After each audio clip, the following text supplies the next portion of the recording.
शांतिपूर्ण धारणा चली ये हूँ गोबर आम समस्त को देखा चाहूँ जे नागा साधु मैंने गोबर विभूति केमती धारण करती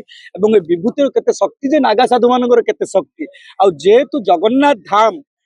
जगन्नाथ का देश जगन्नाथ देश बोली कहुशा को आते गुजरात रे आजीवन कारादंड कर दौरान गोहत्याकारी को ताहले ओडिशार बरपुत्र विजु पट्टनायक ओडिशार नेताजी सुभाष चंद्र बोस को विश्व में मानुंट तेणुक मोहन चरण माझी गुरुजी जो सरस्वती शिशु मंदिर गुरुजी सी शिक्षा विकास समिति भारतीय शिक्षा विकास संस्थान सी जदि गुजरात ठार गोटे पाद आगू जाई फांसी डिक्लेयर करदे ताहले सी विश्वर नेता हो पारे और नरेंद्र मोदी जदि विश्व योग दिवस कर गाव विश्वस्य मातर बोली शास्त्र कहूँ किंतु किसी लोक गोमाता को राष्ट्रमाता बोली दाबी कर भूल कर ठीक कर किसी ना कि कर संस्करण करके चाहूँ गोमाता विश्वर माता नरेंद्र मोदी को आम अधिक जाणीनु सी हूँ शंकराचार्य राजनीतिर तेणुक आम एति कहवाई चाहूँ गो हत्या नहीं चलेगा जरूरत पड़ेगा तो जान लेंगे जान देंगे गो माता को बचाएंगे मारेंगे या मरेंगे। हाँ निश्चित भाव में अति सर्वत्र वर्ज्य जिते अति माने इति हो समय आसीगला भावतु 25/11/2025 राम राज्यर अयोध्या गेरुआ पताका उत्तिष्ठ हो गले जागृत हो गले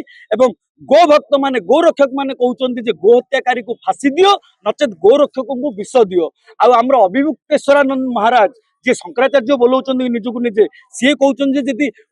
शिष्य किसी भूल कर गुरु दायी सी जो कहले कि गो हत्याकारी को हत्या करके तुम फांसी माग आम कहूँ शंकराचार्य महाराज आपड़ जी कहे आम तो प्रस्तुत अच्छु किंतु आपण शिष्य को तो कहतु गो हत्याकारी को हत्या कर आम शांतिपूर्ण भाव में जमी स्वाधीनता संग्राम चली अहिंसा परम धर्म धर्मार्थ हिंसा सेवच आज मो पछर जो बस गो भक्त माने गो रक्षक माने राति राति अनिद्रा रही शिवरात्रि भाया से गो रक्षा कर क्रिमिनाल गोटे गोटे सील बाजुची केतले राधा माधव मिश्र तो केतले तपिटक तो केतले प्रदीप साहू एमती करने द्वारा से भावुं आम दुर्बल मु कहि आहरी बलवान होती गोरक्षक माने धीरे धीरे आमर पांडव दरकार अच्छी आमर कौरव दरकार नहीं